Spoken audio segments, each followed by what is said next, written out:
Arthur, põe meus slides aí, por favor. Graça e a paz, irmãos. Eu queria a atenção de vocês hoje um pouquinho.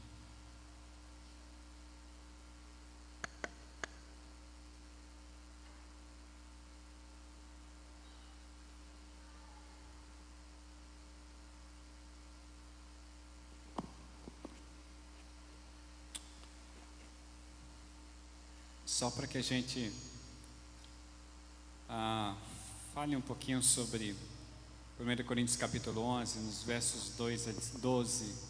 Aliás, 1 Coríntios capítulo 2, versos 11 a 16.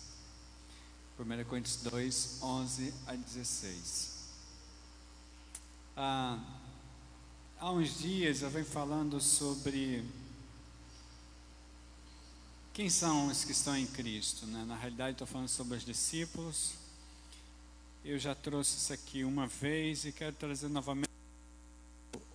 Oi, ok. Eu vou pautar.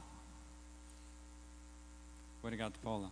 Eu vou pautar nossas conversas muito em cima disso, para que a gente consiga entender algo no Evangelho que é muito importante para a gente, certo?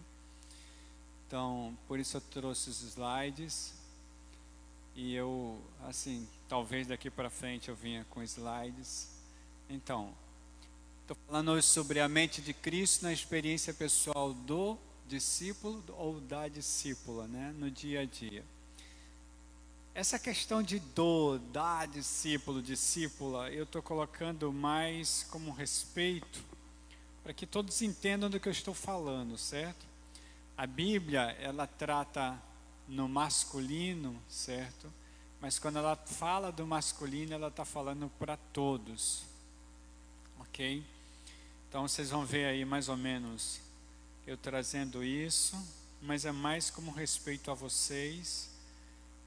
Quando eu falar no masculino, eu estou falando sobre ser humano. Quando a Bíblia fala do homem, a Bíblia está falando do ser humano. E aí a gente vai adaptando. Bom, o texto é esse, está pequenininho aí, mas você tem na sua Bíblia, certo? Então o objetivo é trazer você o texto. E esse texto para mim é um dos mais importantes no Novo Testamento, fora das palavras de Jesus Cristo. Desculpa aí quem estava pela internet, né? Saí do quadro. Então, 1 Coríntios capítulo 2, versos 11 a 16. Na realidade, nós vamos ler esse texto por causa do contexto, mas a gente vai falar somente sobre o verso 16.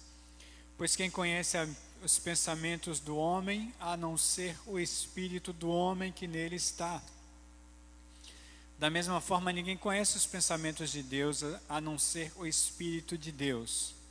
Nós, porém, não recebemos o Espírito do mundo, mas o Espírito procedente de Deus, para que entendamos as coisas que Deus nos tem dado gratuitamente. Delas também falamos, não com palavras ensinadas pela sabedoria humana. Preste atenção nisso aí. Delas também falamos, não com palavras ensinadas pela sabedoria humana, mas com as palavras ensinadas pelo Espírito, interpretando verdades espirituais para os que são espirituais. Quem não tem o Espírito não aceita as coisas que vêm do Espírito de Deus, pois lhes são loucura, e não é capaz de entendê-las, porque elas são discernidas espiritualmente. Mas quem é espiritual discerne todas as coisas, e ele mesmo por ninguém é discernido. Pois quem conhece a mente do Senhor para que possa instruí-lo? Nós, porém, temos a mente de Cristo. Então, para mim, verso-chave de tudo isso, e aí eu não trago só como psicólogo, aliás, eu não trago só como pastor, eu vou trazer isso como psicólogo também, porque esse texto, para mim, emocionalmente falando, é muito importante para a igreja. E pouco falamos sobre ele, e quando falamos, eu acho que nós não entendemos, né? Então, a gente está falando desse texto, e aí eu quero olhar para a mente. A gente está falando desse texto de 1 Coríntios 2,16, tá? Quem conheceu a mente do Senhor para que possa instruí-lo? Nós, porém, temos a mente de Cristo. Essa palavra aqui, mente, no original bíblico, não é aquilo que nós falamos no dia a dia, certo? Ela não está falando do pensamento humano, dos ensinamentos humanos, né? Por exemplo, eu tenho aqui a Laurinha que está ali, né?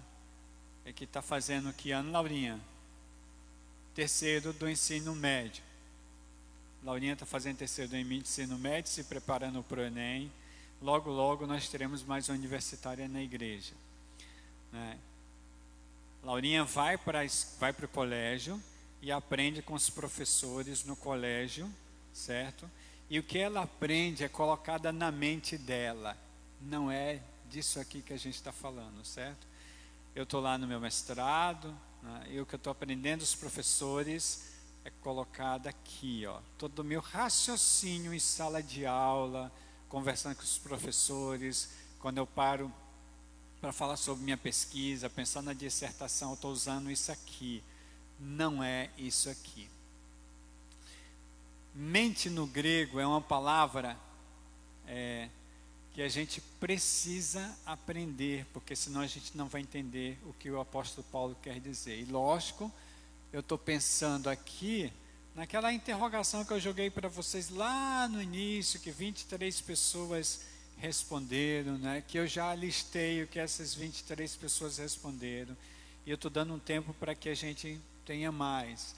Então eu estou pensando aqui exatamente naqueles problemas que de repente te afastam de Deus. Eles estão aqui, ó, na mente. Quando eu digo assim, eu tenho um problema. Que problema é esse, Emilson? Eu não consigo parar de jogar. É daqui que eu estou falando, da minha mente. Certo? É daqui que eu estou falando. Eu tenho um problema, eu não consigo perdoar meu irmão que pecou contra mim. É daqui, certo? Eu tenho um problema, eu falo muito da vida dos outros. É daqui que eu estou falando. É um problema da mente, certo? Que isso gera consequências no organismo, tá? Mas quando o apóstolo Paulo fala de mente aqui, não é disso que ele está falando. E aí a gente vai andar, certo? Ficou muito pequenininho. Sempre eu erro esse também. Está falando dessa palavra aqui, ó. Essa palavra aqui, mente. Certo? Noum. Você não tem a obrigação de saber disso. Mas a gente precisa explorar essa palavra. Se o apóstolo Paulo estivesse usando a mente como nós costumamos falar, ele tinha usado aí psique, certo? Psique, de onde vem a palavra psicologia, psicanálise, psicoterapia. Psique é a nossa mente de ser humano, certo? Então, quando o apóstolo Paulo fala que nós temos a mente de Cristo, ele não está pensando numa mente humana, certo? Veja, quando ele diz aqui que ele, no verso 13, quando ele diz assim, delas também falamos, não com palavras ensinadas pela sabedoria humana, mas com palavras ensinadas pelo Espírito, interpretando as verdades espirituais para os que são espirituais. É disso que ele está falando. Ele está tentando explicar essa palavra mente aqui. Que aí, no português, a gente não tem uma palavra que expresse ela exatamente, certo? Aí, os tradutores, eles jogaram mente. E a gente fica pensando que a gente está falando da mente da gente. Não é, certo? Veja o que o dicionário de grego fala sobre isso. Porque, olha só, quando a gente fala sobre mente aí, a gente está falando de grego. O grego da Bíblia é o grego clássico. Não existe um vocabulário específico para a Bíblia. É o mesmo grego que, por exemplo, se usa na Grécia, certo? Algumas palavras que a gente chama de neologismo, algumas palavras só aparecem nesse texto tal. São algumas palavras novas lançadas, né, para interpretar algumas coisas da Bíblia. Mas a grande maioria, a imensa maioria, a gente está falando do grego clássico. E que quando a gente vai estudar esse grego clássico, olha só, isso aí é um dicionário de filosofia, certo? A palavra que está lá no original, em 1 Coríntios 2,16, é essa aqui, ó, num. Certo? Que a gente aportuguesou, chama nous, mas é num, certo? Essa palavra aqui. Esse é um termo grego que pode ser traduzido por mente. Olha aqui, essa palavra aqui, espírito, inteligência. Então, quando o apóstolo Paulo usa mente, mas nós temos a mente de Cristo, a gente poderia substituir mente por mente. Também poderia substituir mente por espírito. A gente poderia substituir mente por sabedoria. A gente tem a inteligência. A gente tem inteligência de Cristo, certo? Então, essa palavra, em Aristóteles, né, refere-se à razão intuitiva. Essa palavra razão intuitiva, preste atenção. Quando você está fazendo algo que você ouve a voz de Deus, eu não sei se você passa por isso, mas muitas vezes na minha vida eu já passei por isso, e claramente eu escuto, né? Por exemplo, meu chamado para ministério, tá? Eu escutei claramente o texto que me chamou, 1 Timóteo 4,16. Aliás, na realidade, eu não escutei 1 Timóteo 4,16, certo? Eu escutei. Para quem não tem um espírito, a gente chama isso de intuição. Na psicologia, a gente chama essa coisa de intuição. Sabe aquele negócio que você entende assim, ó, não vai por aí que isso vai dar errado? Que a gente chama conversar com os nossos botões, nosso discurso interno, tipo, faz assim, que esse é o caminho, e você não faz, e lá na frente o negócio acontece e você diz assim, caramba, eu escutei isso e não fui, né? Ou então, não vá assim. A gente chama isso, na psicologia, também de razão intuitiva, certo? Ela é capaz de captar de modo direto os primeiros princípios, tá? Então, o que o apóstolo Paulo está falando é que a gente tem a inteligência de Cristo. Ele não está falando da mente humana, certo? Eu estou falando de um dicionário de filosofia que fala de Aristóteles. Então, essa palavra nous, ela vem lá do tempo de Platão e Aristóteles. O Paulo pega uma palavra da filosofia grega clássica e joga aqui. Para quem vê no português, não entende isso aqui, mas isso é um poder tremendo para a gente, certo? Então, eu queria caminhar com vocês, porque eu vou, daqui para frente, eu vou trabalhar essas características. E aí, eu falando sobre a questão de quem está em Cristo, quem são os que estão em Cristo, eu falei sobre discípulos. E aí, eu trouxe nesses dias, vamos lá, uma, 2, 3, 4 semanas, 5 semanas. Nessas 5 semanas eu trouxe uma listagem de versículos que apenas citei, mas eu quero trazer para vocês aqui as características. Eu vou evitar ficar passeando, porque eu gosto de ir para a tela, mas eu vou evitar de ficar passeando porque quem está me vendo por causa de quem está me vendo pela internet.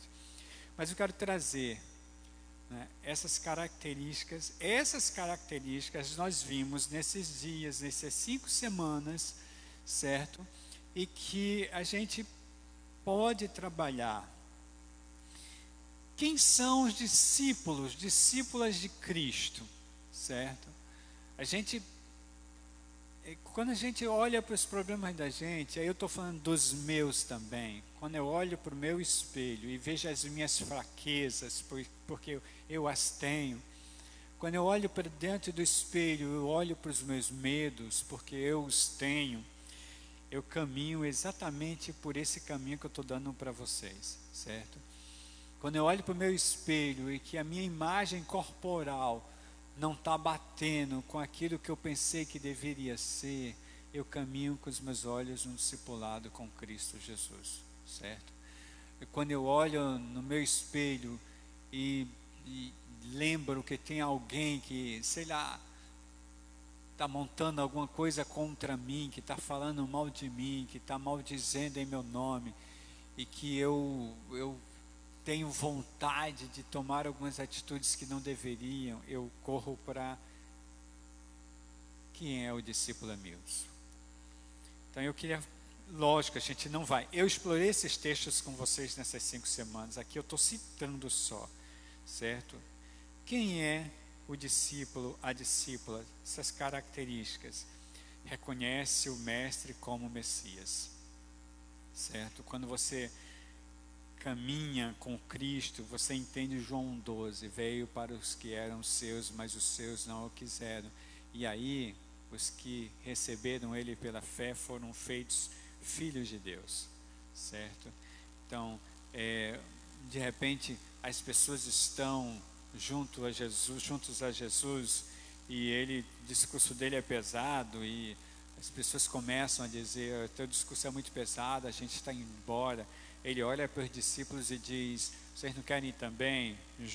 Pedro olha para ele e diz, para onde iremos, Senhor?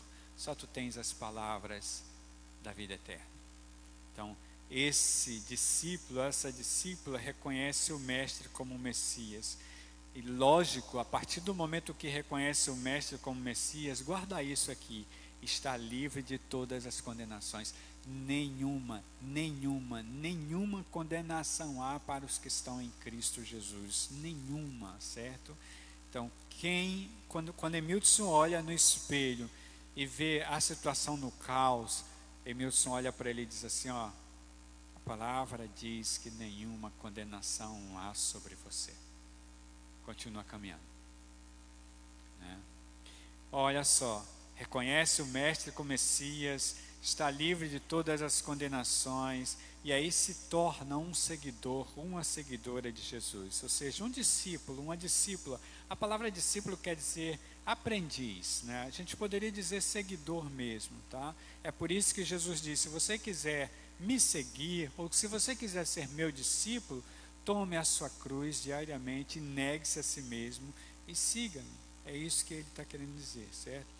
É alguém que permanece firme na palavra de Cristo. Irmãos, é inadmissível o que está acontecendo hoje. Com casa dividida. Inadmissível. Inadmissível. Porque quem permanece firme na palavra de Cristo não divide casa, certo? Então, quando a gente olha para João 8, 31 e 32, a gente percebe isso, certo? Quando a gente entende o que é conhecer a verdade, a gente entende o que é estar com Cristo, certo? E aí, lá no livro de Hebreus capítulo 12, no verso 2, diz que os discípulos de Cristo mantêm seus olhos fitos no Senhor. Olha só, fita os olhos em Cristo e não tira os olhos dele. Irmãos, eu acho inconcebível, né? Por exemplo, e aí que eu vou trazer um vocabulário que vocês sabem que não é costume meu de púlpito, né? Mas isso eu escutei essa semana de alguém de outro partido que estava sofrendo com alguma coisa, e eu ouvi um irmão dizer assim, eu quero é que ele se lasque. Isso não é comportamento de discípulo de Cristo, né? Por mais que diga que seja discípulo, não é. Aí eu olho para o cara e pergunto, olha só, se Cristo estivesse no teu lugar, seria a frase que ele diria? Eu aprendi isso. Eu aprendi em todos os momentos que eu tenho que falar algo, decidir por algo, eu aprendi a dizer, o que faria Jesus em meu lugar, pelo comportamento que a Bíblia apresenta dele? Como é que eu posso simplesmente desejar mal ao outro só porque ele é de partido diferente, né? E assim, como é que eu posso desejar mal ao outro que faz parte da mesma família, ou seja, a família de Cristo, só porque ele é partido diferente, né? Aí eu vou mais profundo. Como é que eu posso desejar mal ao outro só porque ele me esfaqueou pelas costas? Ter os olhos fitos em Cristo é entender o que Cristo faria naquele certo momento. O discípulo de Cristo pensa assim, independente das suas consequências, certo? O discípulo de Cristo, a discípula de Cristo entende que não pode fazer nada por si mesmo, nada, literalmente nada. Você não tem nada que possa acrescentar nada diante do Senhor a seu favor, nada. Ah, Senhor, vamos ver aqui o que é que eu posso fazer para melhorar a minha situação. Nada. Falei a semana passada sobre isso, vou continuar falando, né? Acho interessante como as pessoas, elas querem ser respeitadas, mas elas não querem respeitar, por exemplo, em relação à posição política, né, em relação à posição familiar, né. Um dia desse, uma pessoa tomou uma decisão sobre a família dela, alguém da família me procurou e eu disse assim: olha só, ela tomou posição, mas você tem que entender que isso está errado. Errado para quem? Para você ou para ela, né? Ela tomou posição, as consequências serão dela, né? O que respingar na família, infelizmente vai acontecer, porque ela tomou posição, né? Então, nesse sentido, não tem como a gente fazer nada diante do Senhor para melhorar a situação da gente. Pode fazer promessa, você faz promessa, faz jejum, você planta o joelho em oração, você faz o que quiser, mas você pode até tentar, mas você não vai conseguir acrescentar nada como ser humano diante do Senhor para facilitar a sua vida. É bíblico, certo? Nós dependemos de tudo em relação a Jesus Cristo, ou dele em tudo, tá? Então veja, o discípulo entendendo que ele não pode fazer nada para si mesmo. Deixa eu ver se eu estou na tela. Estou, certo? Ele nega-se a si mesmo, né? Isso assim, veja como é claro isso. A partir do momento que eu compreendo que nada vai melhorar a minha situação diante de Deus, eu entendo o seguinte: não posso fazer nada, então eu morri, né? Eu me nego, estou nas mãos do meu Senhor. E foi assim que Jesus Cristo disse, né? Primeiro ele diz assim, ó: vocês que estão cansados, sobrecarregados, venham a mim e eu darei descanso. Coloquem os fardos de vocês sobre mim, tome o meu jugo que é leve e suave, caminhe comigo. E aí, da mesma forma ele diz, como eu já citei: vocês querem seguir-me? Não tem problema não, vocês querem me seguir, está tranquilo. Vocês simplesmente peguem as cruzes de vocês, sigam-me diariamente. E o que ele quer dizer com isso? Cruz é sinal de morte e vergonha. Assuma as vergonhas de vocês, assuma a morte de vocês, né? Vocês não podem fazer nada por vocês, né? O discípulo tem essa consciência, certo?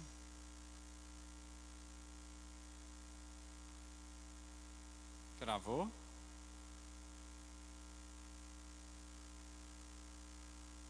Passou? Passou.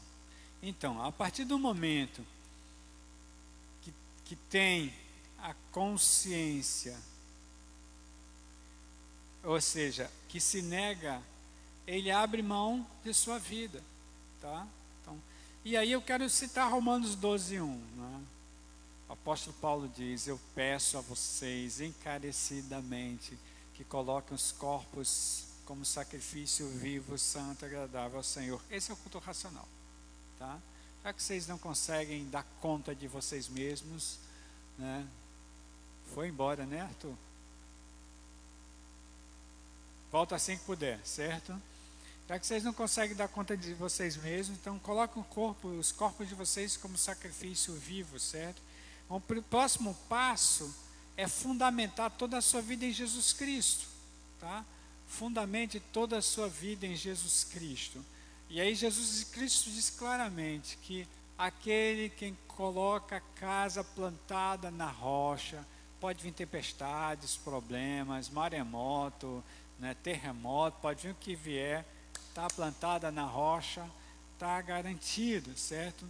Veja que ele não fala de livrar a pessoa dos problemas. Ele diz que os problemas vêm, mas a pessoa fica ali, certo? Está firme porque está fundamentada nele, certo? Lógico, vai ter descanso e aprendizagem em Cristo, tá? O que é descanso aqui? Né? O que Jesus Cristo quis dizer quando diz: eu deixo a minha paz para vocês, certo? Eu não dou como o mundo dá. A minha paz, certo? É paz que alimenta vocês. O que quer dizer isso? Quer dizer que a partir de então, quando o escritor de Hebreus diz que a gente entra no descanso, quando Jesus Cristo fala, né, que vai dar a paz para a gente, e quando ele diz: aprendam de mim, porque sou manso, ele está querendo dizer o quê, certo? Ele está querendo dizer que, apesar dos problemas que teremos, ele estará conosco. No mundo vocês terão aflições, contudo tenham bom ânimo, eu venci o mundo. Então, nesse sentido, a discípula de Cristo, certo, tem descanso e aprendizagem em Cristo Jesus. E os ansiosos, Emilson, pretendem não descansar, né? Pretendem não descansar. Deixa eu tentar voltar aqui para ver se volta.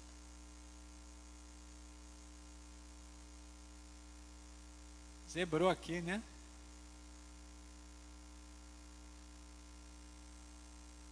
Ok. Parece que está pulando slides aí, mas está tudo bem, vamos lá.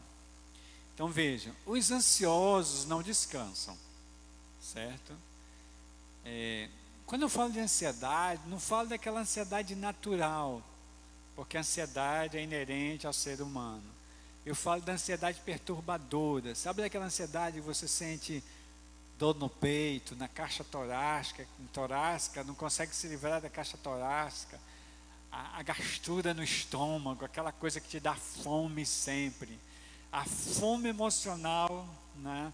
Eu estou falando dessa ansiedade que prejudica, que machuca, que não te deixa em paz, é dessa ansiedade que eu estou falando, certo? Então, quem não descansa tem ansiedade. E o não descanso e ansiedade é o que, Milson? É falta de fé. É falta de fé. Lembrem-se da tempestade, ou lembram-se da tempestade, enquanto a tempestade estava rolando, os discípulos estavam agoniados, achando que iam morrer, Jesus Cristo simplesmente dormindo, e aí eles dizem exatamente isso: Senhor, nós estamos morrendo, tu não estás vendo nada disso? E aí Jesus levanta calmamente, faz o que tem que fazer. Eles dizem: vocês têm pouca fé, pequena fé. A mesma questão lá com Pedro, um pouco antes, quando ele anda sobre as águas e que afunda, e Jesus Cristo assim: você duvidou, Pedro, fé pequena. Quem não descansa é problema com fé, irmãos, e que não tem nada a ver com Deus, tem a ver com pessoal, com interno, certo? Isso eu pretendo trabalhar com os irmãos, tá? Então, essa pessoa, esse discípulo tem consciência de quem é, certo? Tem consciência de quem é. Quem é o discípulo de Cristo? É aquele que entende que os verdadeiros adoradores adoram Deus em espírito e em verdade, certo? Esse tem consciência, tá? Então, nesse sentido, é fortalecido pela graça. A gente viu isso nas 2 últimas semanas, certo? A graça fortalece. Para mim, a graça é uma pessoa. A graça é a própria pessoa de Jesus Cristo, certo? A graça fortalece. Em arrependimento, nesse fortalecimento, chora pelos seus erros. Lembram da história de Pedro, Quando lembrou, o galo cantou, que até tem uma discussão na questão do galo, viu? Não vou falar agora não, porque haja tempo. Mas o galo cantou, 3 vezes negou, e aí chorou arrependido, porque lembrou das palavras do Senhor. Então, a discípulo é aquele que em arrependimento chora pelos seus erros, tá? Está sempre em plena transformação. Irmãos, olha só. Hoje eu sou melhor que ontem, pior que amanhã, certo? Para mim é muito claro isso. Quer dizer o quê? Hoje eu sou mais maduro que ontem e menos maduro que amanhã. Se eu entender que eu estou pronto, eu não sei o que é santificação. Se eu entender que eu estou pronto, eu não sei o que é santificação. Então hoje eu vejo que ontem eu cometi alguns erros que hoje eu não cometeria. Certo? E hoje eu entendo que tem alguns erros que eu vou cometer amanhã. Aliás, que eu cometo hoje que eu não cometeria amanhã. Certo? Então, para mim, a fala de Jesus, quando diz assim, por que vocês andam ansiosos pelo que comer, pelo que vestir?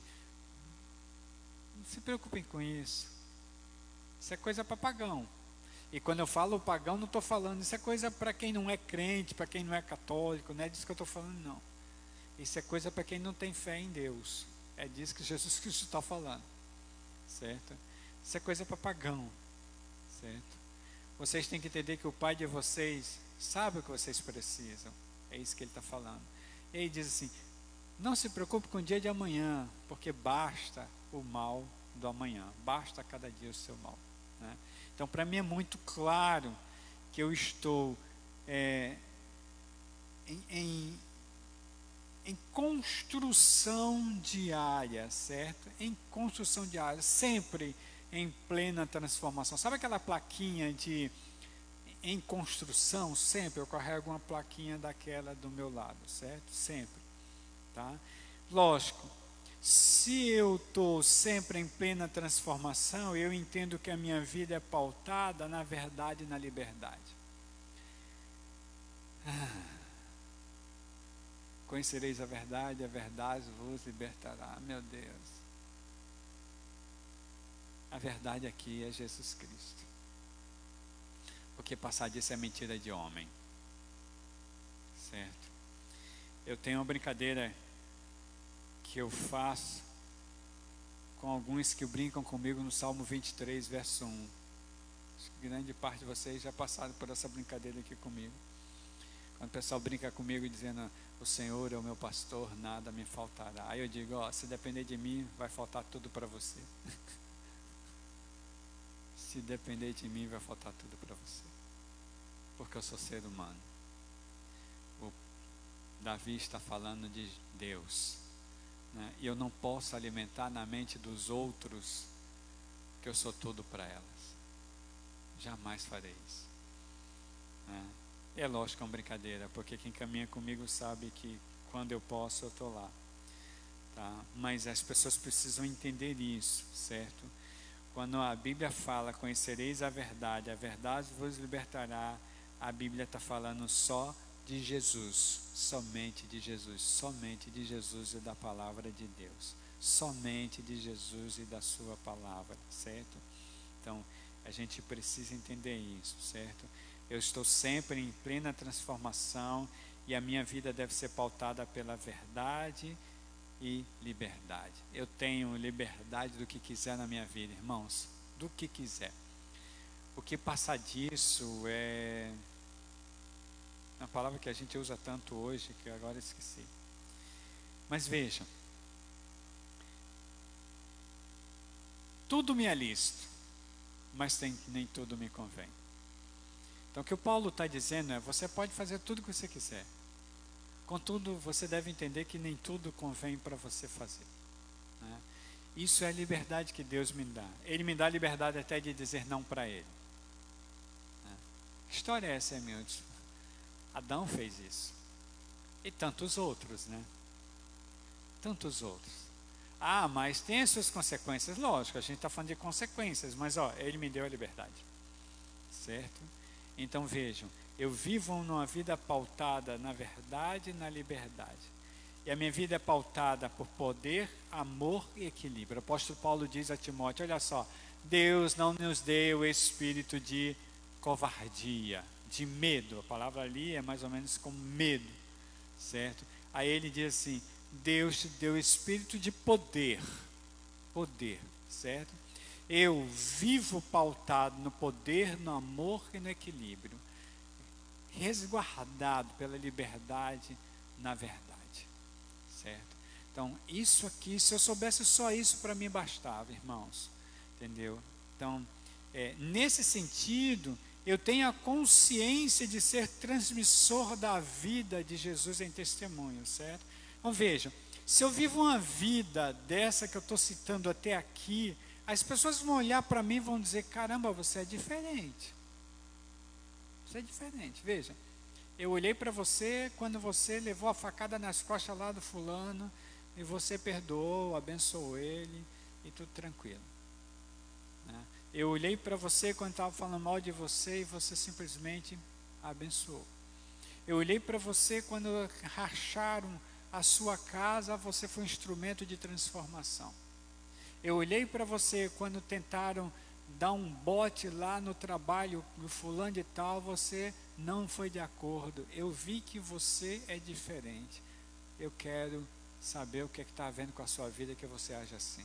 Isso é consciência de ser transmissor da vida do testemunho de Jesus Cristo, certo?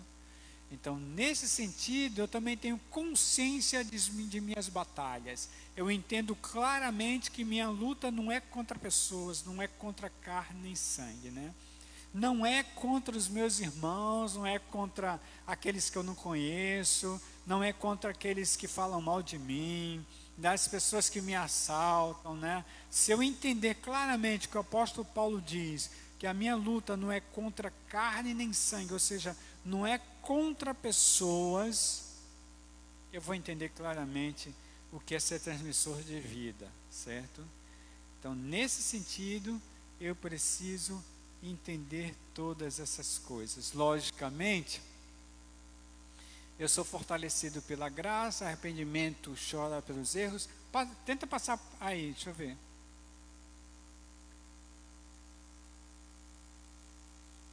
Tá, passou.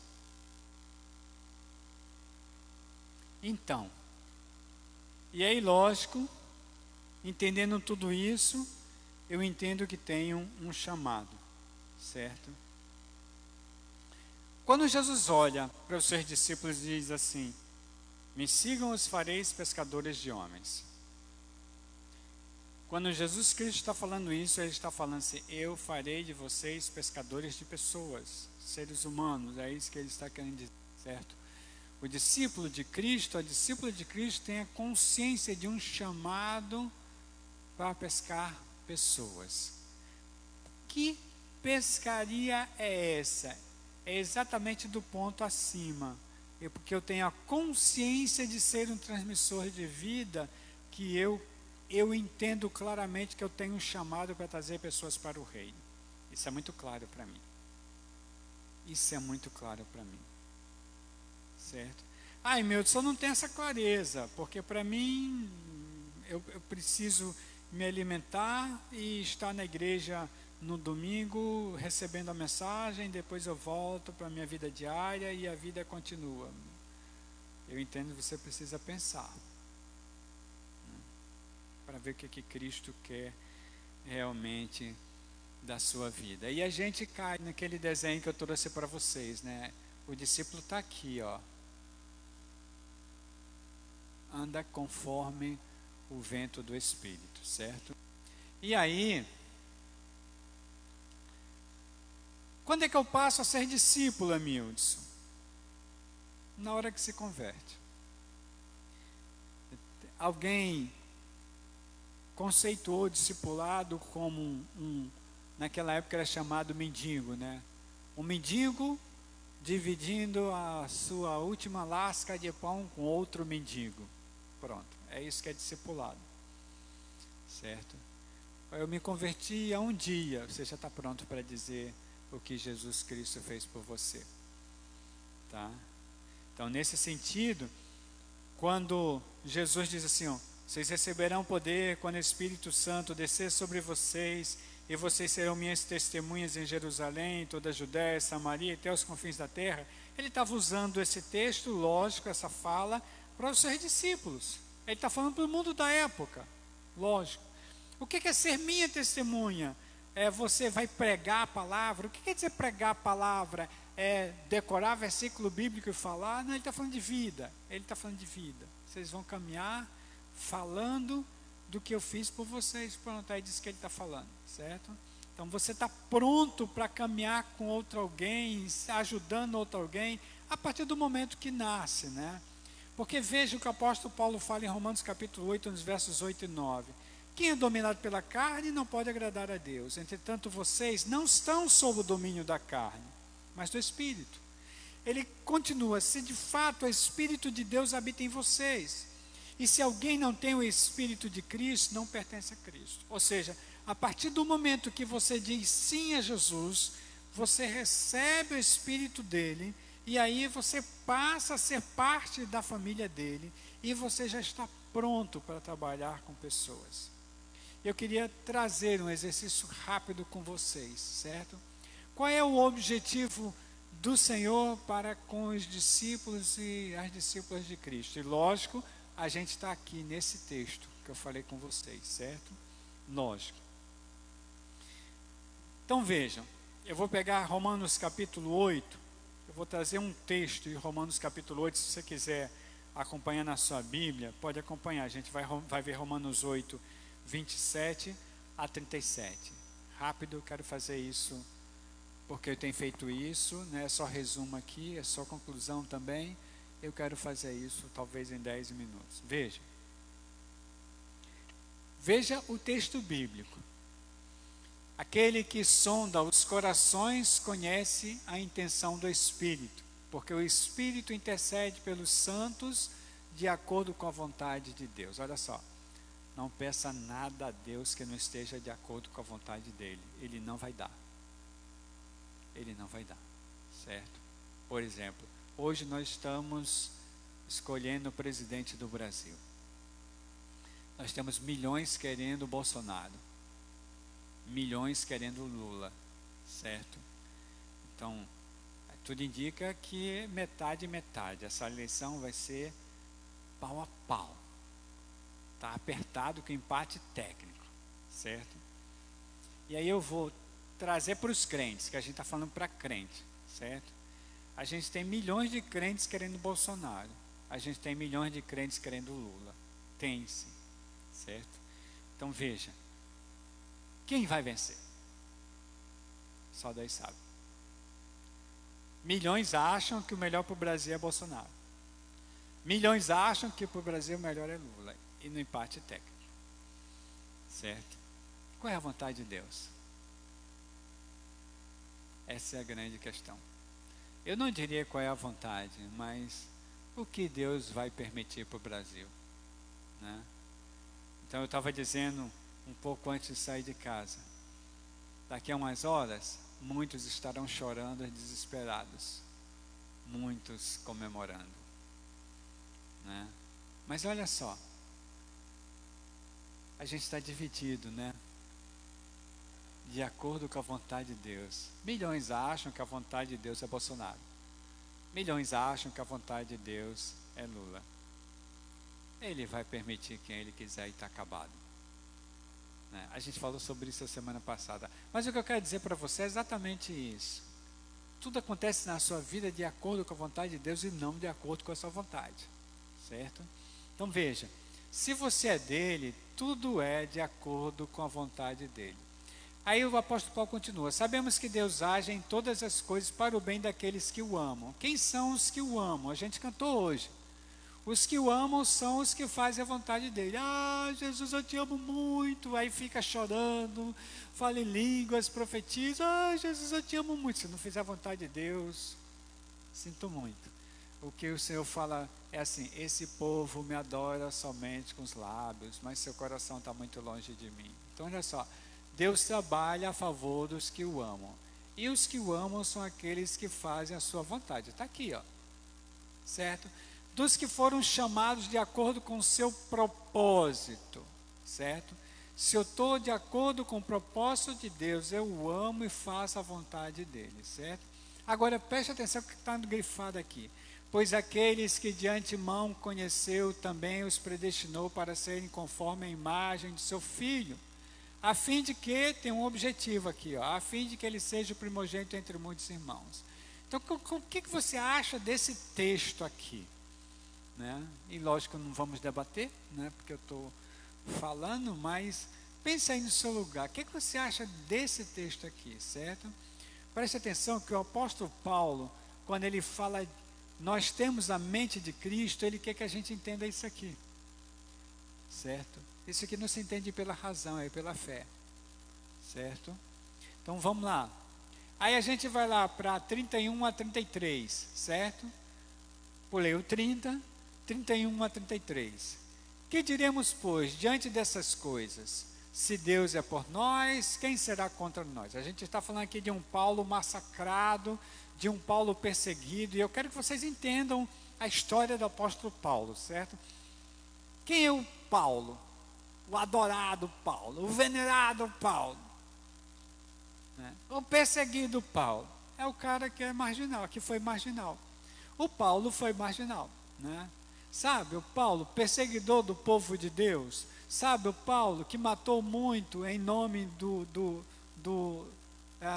em nome da religião dele, sabe, Paulo que matou muito em nome de Deus, sabe, o Paulo que recebia carta para prender, para matar, para torturar. Paulo foi torturador, matador. O Paulo, sabe, era marginal, né?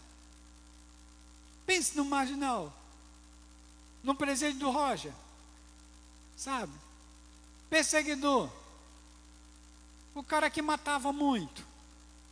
E aí chegou no presídio, conheceu Jesus e se tornou nova criatura e começou a ser testemunha do Senhor, transformar vidas lá dentro. E aí ele sai, a própria igreja de Deus não quer nada com ele. O Paulo passou por isso. O Paulo passou por isso. Temos desconfiança de você. Que história é essa você está? O próprio Ananias, quando foi chamado pelo Senhor para ir atender o Paulo, diz assim, mas Senhor, vem cá, tem certeza que tu queres que eu vá lá?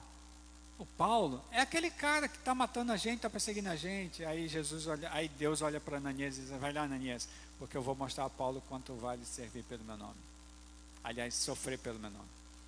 Esse é o Paulo, certo? Então vejam, o Paulo, é esse Paulo que eu estou falando, que é desacreditado, depois tem um encontro com Cristo, depois vai lá, fica 40 dias e 40 noites sem comer, 40 dias sem comer, aliás. Nesse sentido, 40 dias, 3 dias, 40 dias foi Jesus Cristo, irmãos. 3 dias sem comer, é visitado por Ananias. E nesse sentido, Paulo sai, o povo começa a ouvir Paulo, certo? E alguns dos apóstolos diziam, não, esse cara não pode ser apóstolo, ele não teve com Jesus Cristo. Começaram a perseguir Paulo, falar mal de Paulo. Paulo era muito perseguido, irmãos. É esse Paulo que está falando, certo?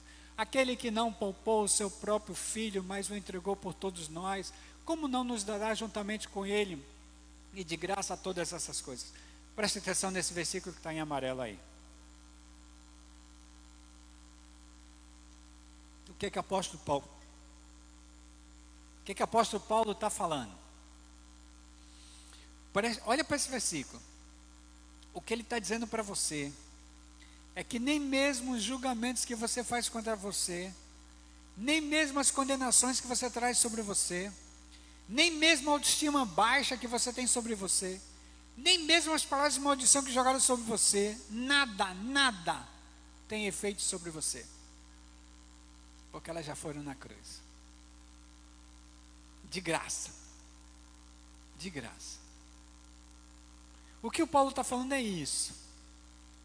Deus não poupou nem seu próprio filho, entregou por nós, por todos nós, né? E aí ele diz assim, como não nos dará juntamente com ele de graça todas as coisas? Tudo que é da vontade dele já é seu. Nada pode impedir. tudo.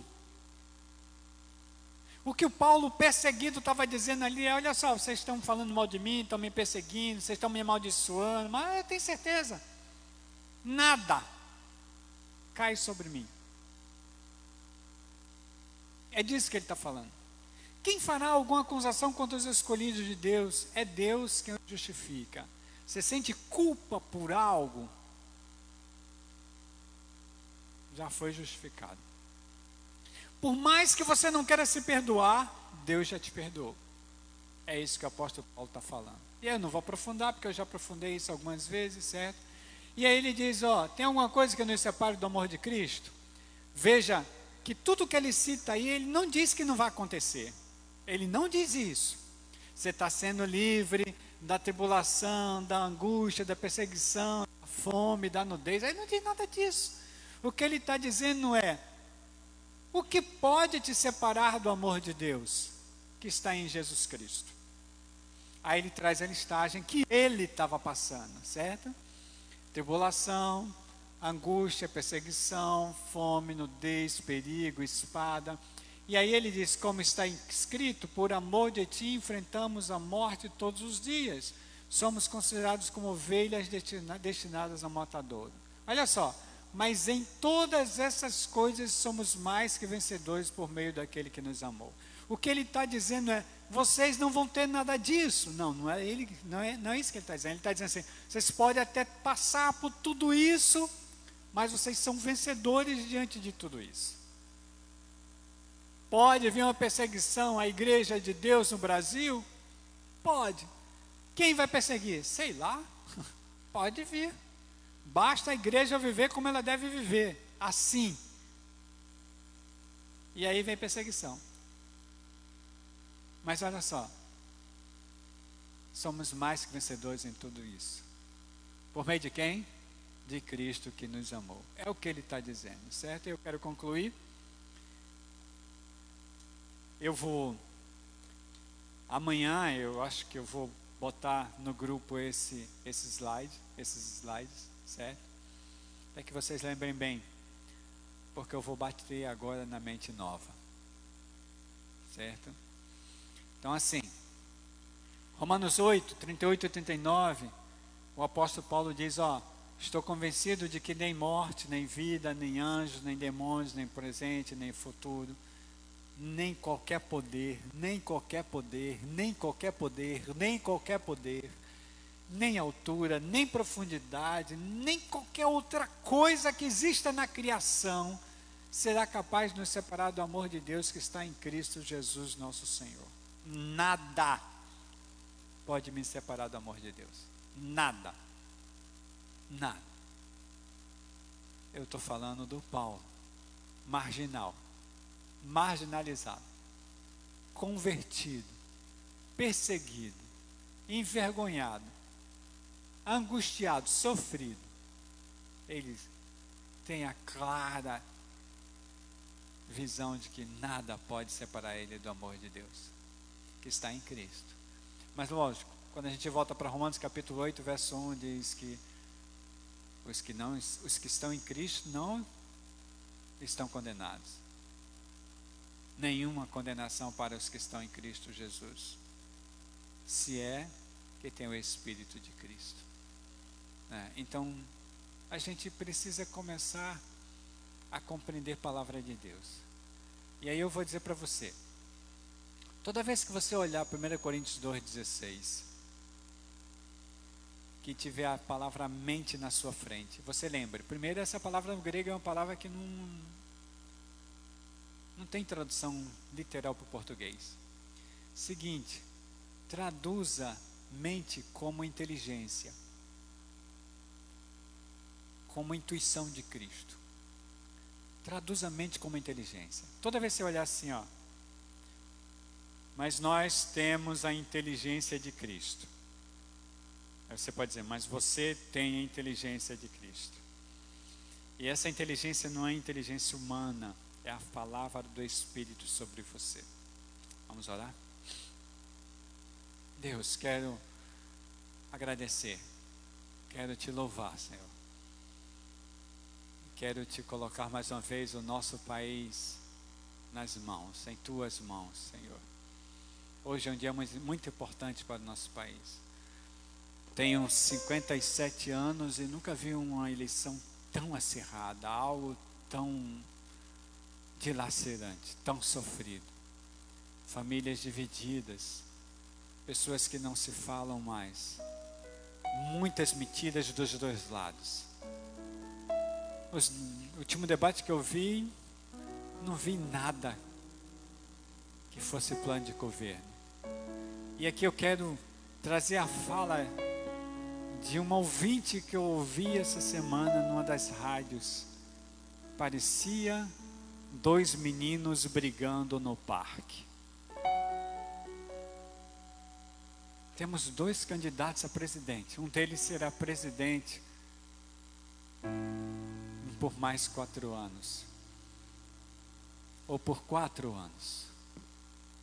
Mas se comportam como crianças infantis, pueris, somente para acusar. Infelizmente, vai ser assim, Senhor. Mas eu entendo que o Senhor está a par de tudo isso. Eu entendo que o Senhor está dizendo à igreja dele: olhem para mim e façam o que eu digo para vocês fazerem. Somente olhem para mim e descansem. Somente olhem para mim e tirem o peso das costas de vocês, porque esse peso todo já foi levado para a cruz. Olhem para mim e assumam o meu jugo. Olhem para mim e amem. Somente isso. Caminhem com a minha vontade. Esqueçam qualquer tipo de instrumento humano que possam favorecer a vocês. Porque o rei de vocês sou eu. Olhem para mim, diz o Senhor, porque eu sei o futuro que eu tenho para vocês. E aí ele diz assim, Jeremias 29:11, é futuro de paz, de prosperidade. Presidente nenhum vai te dar isso. Senhor, eu tenho 57 anos desde que eu me entendo por gente. Todos os presidentes que eu vi têm o mesmo discurso. E o Brasil continua no mesmo caminho. Nenhum deles priorizou educação. Nenhum deles priorizou saúde. Nenhum deles priorizou segurança. O Brasil está no abismo. Eles continuam falando as mesmas coisas que sabem que não podem prometer. E nós não entendemos. O Senhor diz: vocês querem prosperidade no país de vocês? Olhem para mim e me sigam. Assumam a cruz todos os dias. Coloque os corpos de vocês como sacrifício vivo, santo e agradável ao Senhor. Amem e olhem para mim. Leva-nos em paz, Senhor, para os nossos lares. Que o mal que está aí fora, nós oramos para que não nos atinja. Que seja o Senhor com os seus anjos à nossa direita, esquerda, frente e retaguarda. Que o Senhor nos proteja e nos guarde. Que o Senhor faça sempre resplandecer o seu rosto sobre nós. Que o Senhor nos dê a paz que o mundo não consegue dar, presidente nenhum vai conseguir dar, governador nenhum, senador nenhum, deputado algum, vereador algum, conseguem trazer a paz que somente o Senhor pode dar. Que o teu amor, a graça inefável do Santo Jesus Cristo, comunhão e consolação do teu Espírito estejam com todos nós sempre, Senhor. Assim nós oramos o nome de Jesus, e que seja a tua vontade feita hoje à noite, Senhor. Se não a tua vontade absoluta, pelo menos a permissiva.